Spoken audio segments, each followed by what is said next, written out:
अब इसको चिकन को इसमें भूनेंगे। तो जो मसाला बनाया हमने, ये मैंने बगैर पुलाव मसाले के ऐसे तैयार करना है। पुलाव मसाला इसमें कोई नहीं जाएगा, ये बगैर पुलाव मसाले के पुलाव तैयार होगी।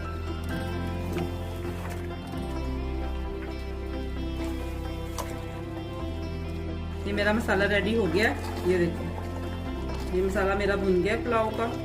अब मैं इसमें चावल डालूंगी।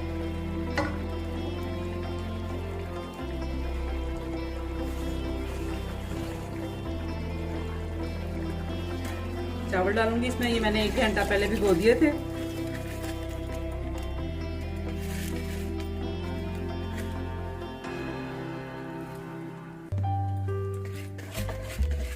मैंने चावल डाले हैं। चावल से बस ये देख लें, इतना पानी थोड़ा सा ऊंचा होना चाहिए, बस ये चावल खराब नहीं, क्योंकि चावल भीगे हुए हैं। थोड़ा सा पानी हमने बस थोड़ा सा डाला जिसमें ये